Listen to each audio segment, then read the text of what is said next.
शुरुआत होती है मूवी की एडम से, जो बेहोशी के बाद उठने में खुद को बाथटब में देखते हैं। खुद को इस जगह पर देखकर वो परेशान हो जाता है और जल्दी से उठता है। उठने की वजह से इसके पाँव में बाथटब का प्लग निकल जाता है और पानी के साथ एक नीले रंग का लिक्विड भी बह जाता है। आगे देखेंगे कि वो लिक्विड क्या होता है।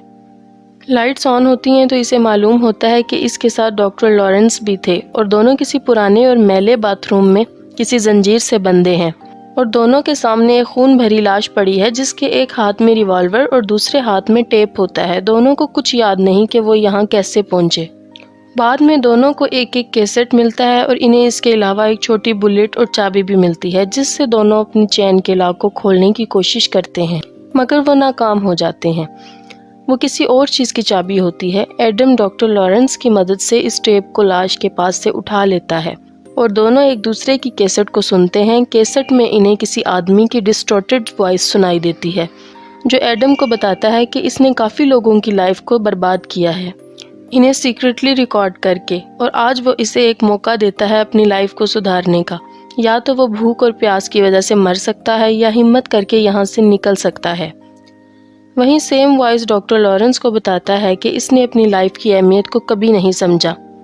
सालों से उसने अपने पेशेंट्स को डॉक्टर होने की वजह से मरने की खबर दी, और कैसा होगा जब वो खुद मरने की हालत में होगा।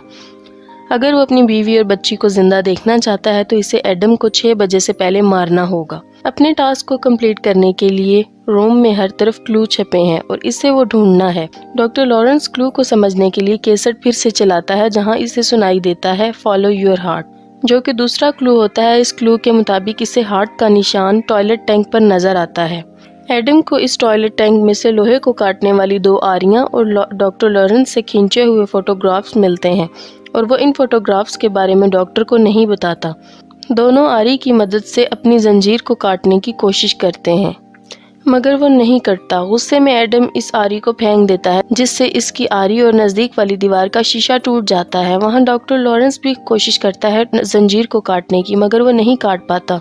इन्हें समझ आता है कि ये आरी जंजीर काटने के लिए नहीं बल्कि इनके पैरों को काटने के लिए है। ये एक इम्तिहान है इनके लिए कि क्या वो खुद अपने पाँव की कुर्बानी दे सकते हैं। इस तरह के हालात देखने के बाद इन्हें याद आता है कि इन्हें कैदी बनाने वाला और कोई नहीं है बल्कि जिगसॉ है, जिसने इन्हें एक मर्डर में फंसाने की कोशिश की थी कुछ माह पहले। अब हम देखते हैं मूवी फ्लैशबैक में जाती है। डॉक्टर लॉरेंस बताते हैं कि जिगसॉ इन लोगों को शिकार बनाता है जिनको अपनी लाइफ की अहमियत नहीं होती, जो दूसरों की लाइफ के साथ खेलते हैं। इनके हिसाब से जिगसॉ एक कातिल नहीं है। वो अपने शिकार को अपने हाथों से नहीं मारता, बल्कि वो अपने शिकार को एक गेम करके फिजिकल या साइकोलॉजिकल टॉर्चर करता है, जहां शिकार सरवाइव कर ले तो इन्हें लाइफ की अहमियत समझ आ जाए। जिगसॉ को इस मर्डर की इन्वेस्टिगेशन डेविड टेल कर रहे थे और मार्क के मर्डर से इनको एक पेन मिला था जिसमें डॉक्टर लॉरेंस के फिंगरप्रिंट्स थे, जिससे इनका शक डॉक्टर पर जाता है और इसीलिए डॉक्टर से पूछताछ भी की जाती है। डिटेक्टिव डॉक्टर से पूछते हैं कि आखिर वो कहाँ थे जब मार्क का मर्डर हुआ था। वो इस वक्त अपने हॉस्पिटल की एक इंटर्न को मिलने जाते हैं। वो ये बात नहीं बताना चाहते थे क्योंकि उस औरत से उनके रिलेशंस थे और वो नहीं चाहते थे कि इसकी वाइफ को पता चले, और इसे ये बात बतानी पड़ती है ताकि वो अरेस्ट से बच जाए। वहीं जिगसॉ की एक और शिकार एमोंडा को बुलाया जाता है अपने किडनैपर को पहचानने के लिए, कि जिगसॉ डॉक्टर खुद तो नहीं मगर एमोंडा पहचानने से इनकार कर देती है क्योंकि इसने कभी जिगसॉ के असली रूप को नहीं देखा।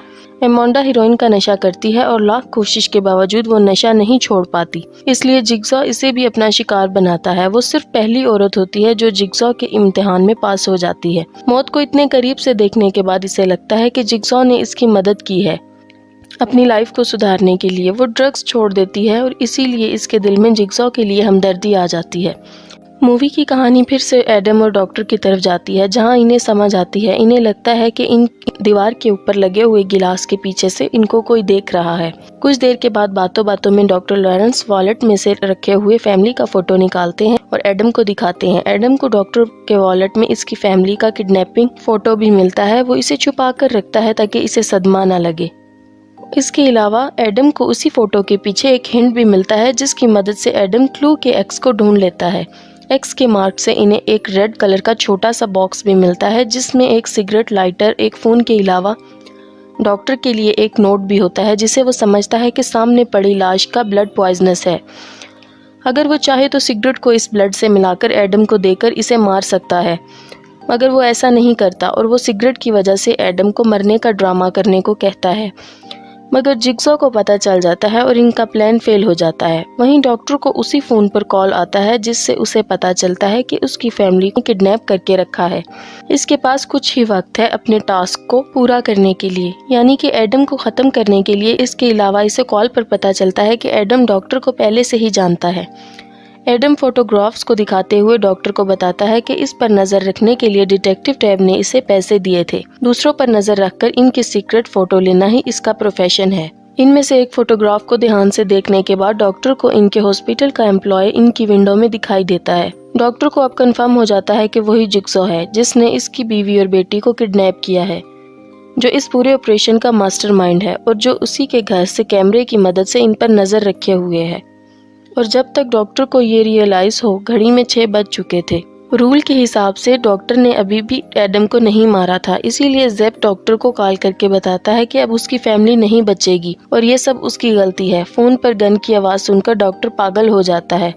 इसके पास अब और कोई रास्ता नहीं होता, इसलिए रिवॉल्वर तक पहुंचने के लिए इसे अपने पाँव आरी से काटने पड़ते हैं और रिवॉल्वर से एडम को शूट कर देता है। वहीं ज़ेप डॉक्टर की फैमिली को आरी से काटने की कोशिश करता है, बट डिटेक्टिव टैब इन्हें बचा लेता है।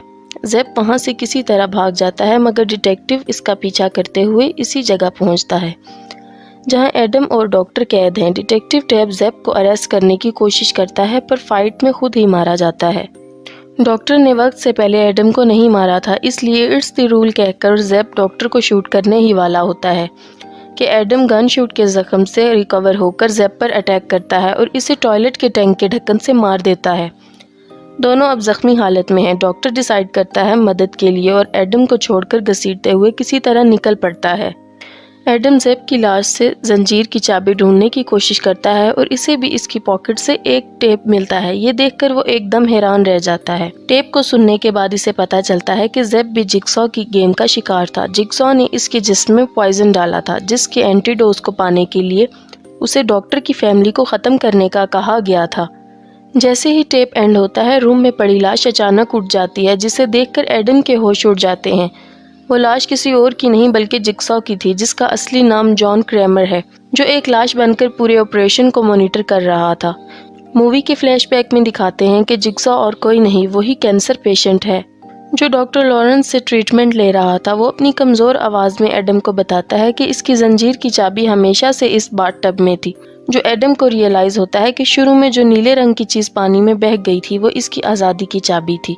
एडम ज़ेप की गन से जिग्सॉ को शूट करने ही वाला था कि वो इसको बिजली के झटके से कमज़ोर कर देता है, इससे पहले कि एडम कुछ और कर पाए। जिग्सॉ उसे उसी रूम में मरने के लिए छोड़ देता है और इसी तरह फिल्म ख़त्म हो जाती है।